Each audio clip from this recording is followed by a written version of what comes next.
Кымбаттуу бир туугандар, Кудай өзгөчө сиздерге тынчтыгын берсин. Биз кайрадан видео курсубузду улантабыз. Бүгүнкү карай турган, сүйлөшө турган дагы бир маанилүү темаларыбыздын бири пайгамбарлар деген темада ой жүгүртөбүз. Пайгамбарлар деген кимдер? Пайгамбарлардын жасаган милдеттери, алардын иштери тууралуу мен айтпасам да көптөгөн адамдар билишет. Мурда кээ бир адамдар Олуя деп да билишкен. Олуя деп кечеки 100, 150, 200 жыл баштагы тарыхта дагы Олуя, сынчы катарында Толубай сынчы же Калугул Олуя деген сыяктуу бир ошондой бир инсандар жашап өткөн. Бул кыргыз адабиятында дагы белгилүү. Бул инсандар келечекти айта билишкен, же болбосо бир күндүн кубулушун көрүп, ошол алдыда боло турган окуяларды алдын ала прогноз кылып, мындай бир анализдеппи, изилдеппи ошондой айта билишкен. Алардын кийин айтканына жакын окуялар болгон. Ошондой болбосо дагы бир 90% алардын айтканындай болгон экен. Пайгамбарлар негизи алар Кудай тандаган инсандар болгон. Пайгамбарчылык кесип болгон эмес. Же адам пайгамбар болуп төрөлгөн эмес. Пайгамбарды биринчиден Кудай өзү тандаган. Пайгамбар деген ким? Пайгамбар белгилүү бир эл же бир адамдын ортосундагы ошондой эле Кудай, же жөнөкөйлөштүрүп айтканда Кудай менен бир белгилүү адамдардын же топтогу же бир адамдын ортосунда турган арачы. Кудай менен бир белгилүү топтун, элдин же бир адамдын ортосунда турган арачы, байланыштыруучу арачы. Ыйык жазууда, мисалы үчүн, мен сиздер менен кээ бир жерлерден түшүнүктүү болуш үчүн 1-2 аят окуп берейин. Бул болсо 2 Шемуил китеби 11 бөлүм 1 аяттан эмес,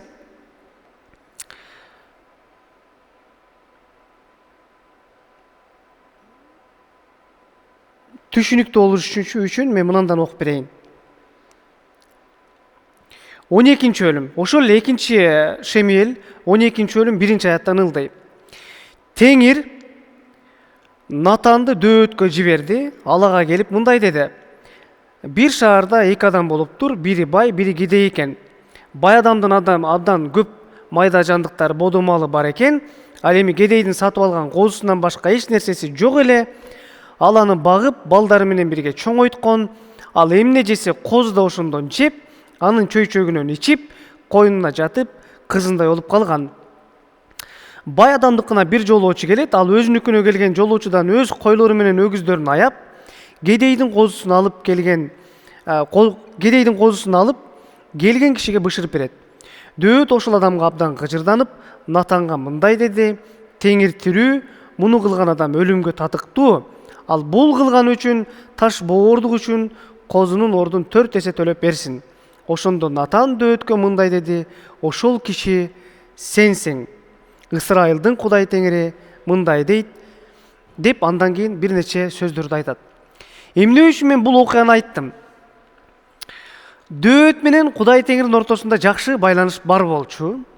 Бир учурда дөөт күнөөгө жыгылган кезде, өзүнүн күнөөсүн көрбөй калган кезде, Кудай Теңир тезинен өзүнүн кулу дөөттү ошол абалдан чыгарып куткарып алыш үчүн Натан деген инсанды жиберип жатат. Натан болсо дөөт менен Кудай Теңирдин ортосундагы арачы болуп атат, байланыштыруучу. Демек, ушул сыяктуу инсандар дүйнөдөн абдан көп өткөн. Бул ыйык жазуунун рамкасы менен, ыйык жазуу менен алып караганда. Мен бул жакта доскага бир нече нерселерди жаздым. Мен ошол доскага барайын, түшүнүктүү болуш үчүн биз ушундан карайбыз. Пайгамбарлардын 5 милдети болгон, же аткара турган кадамы болгон. Биринчиден, пайгамбар Кудайдын сөзүн айткан инсан болгон. Бул жакта жазылып турат. Пайгамбар Кудайдын сөзүн айткан. Пайгамбардын бирден бир эң чоң максаты Кудайдын сөзүн айтыш керек. Ал өзүнүн оюн же болбосо өзүнүн бир күнүмдүк турмуш тиричилигиндеги маалымат менен бөлүшүү эмес. Ал Кудайдын сөзүн айтыш керек. Экинчиси, пайгамбар келечекти айткан. Келечекте эмне болот? Келечекте ушундай окуялар болот. Силер ошого даяр болгула. Жана башка ушундай боло турган иштерди Кудай Теңир алдын ала пайгамбарга ачып берген. А пайгамбар ошол Кудайдын ачып бергендигин башка адамдарга жеткирген. Үчүнчүсү, пайгамбар өткөн чакта сүйлөгөн, өткөн окуяларды эскерткен. Эй адамдар, акылыңарга келгиле. Кудай Теңир билесиңер, ушуларда мынандай окуяларды жасаган, ушул адамдарды жазалаган, ушул жерлерде кереметтерди жасаган, ушундай чоң иштерди жасаган. Ошолорду эстегиле, ошолор боюнча ой жүгүрткүлө деп Кудай Теңир ушундай бир өзүнүн эскертүүсүн же болбосо ушундай сабактарды, чындыктарын пайгамбарлар аркылуу өткөн чакта дагы сүйлөгөн. Эстеш керек, өткөн иш боюнча биз акыл ой калчашыбыз керек. Үчүнчүсү, пайгамбар жалган окутууларды айткан. Жалган окутуулар дагы бул пайгамбардын бирден бир милдети болгон. Ал ошол жерден кесе чабыш керек. Мисалы үчүн Ильяс пайгамбардын доорун айталы, Муса пайгамбардын доорун айталы. Алар жалган бир болбогон Кудайга же бир музоого табынып кеткен кезде ал жалган Кудай болуп эсептелинет. Ошол жерден ал дароо элдердин арасында кирип туруп, ал жерди жок кылган. Ильяс пайгамбардын учурунда жана башка көптөгөн адамдардын доорунда ушул жалган окутууну алар айтып келген анткени жалган окутуу, бутка табынуу Кудайдын жолуна, Кудайдын окутуусуна, анын сөзүнө таптакыр туура келбеген. Бул жалган окутуу. Жалган окутууга бутка табынуу жана башка көптөгөн ушул бир нерселер кирип кетет. Демек, акыркысы, бешинчиси, пайгамбар учур чакта дагы сүйлөгөн. Демек, пайгамбар учур чакта да сүйлөгөн. Ал болуп жаткан окуяда дагы Кудайдын сөзүн жеткирген. Мына азыр даяр болгула, Кудай Теңир мына азыр ушинтип сүйлөйт деп.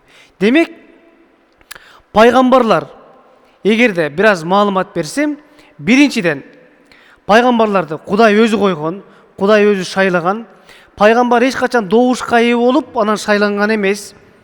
Же пайгамбарды бир адам көргөзгөн эмес, тескерисинче Кудай өзү көргөзгөн. Ыйык жазууда так жазылган, качан Дөөт падышаны майлар алдында Кудай Теңир Шемиэл пайгамбарга сүйлөп, сен менин кулум, жүрөгүмө жаккан адамды барып майлашың керек дейт. Демек, Кудай Теңир так өзү шайлап, өзү майлап, өзү дайындап жатат.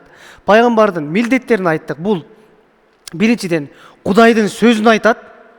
Анын айтылып жаткан сөздөрүнүн баардыгы Кудайдын сөзүнө негизделген, өзүнүн оюн, кошунасынын оюн же бир башка нерселерди айтпайт.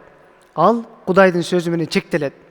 Анын катарына пайгамбар келечекте алдын ала боло турган окуяларды айтат, Кудайдын ачып берүүсү аркылуу. Ошондой эле өткөн учурду, мына келечекти ал окуткан, айткан. Ошондой эле жалган окутуу, бул сөзсүз түрдөн айтыш керек болгон жалган окутуу көптөгөн кыйроолорду алып келген. Анан жыйынтыктоочу бешинчи нерсе, бул пайгамбар учур чакта айткан.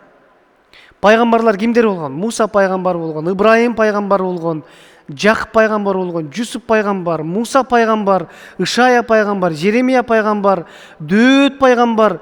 Кээ бирки пайгамбарлар падышачылык милдетти да аткарган бир учурда.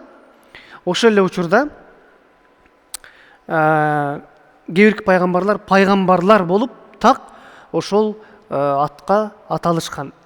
Демек, кымбаттуу бир туугандар, пайгамбарлар булар алардын 5 кызматын же 5 милдетин сөз кылдык. Пайгамбар деген ким? Пайгамбар адам же бир топ, бир эл менен Кудайдын ортосундагы арачы, Кудайдын сөзүн жеткирет. Ошол эле учурда Кудайдын сөзүнүн негизинде таянып, жанагы мен айтып өткөн 4 нерсе, келечекти, өткөн чакты, учур чакты жалган окууларды ал окутуп, элди бир абалдан, туура эмес абалдан туура абалга алып келген. Кудай батасын берсин, Кудай жетектесин. Омин.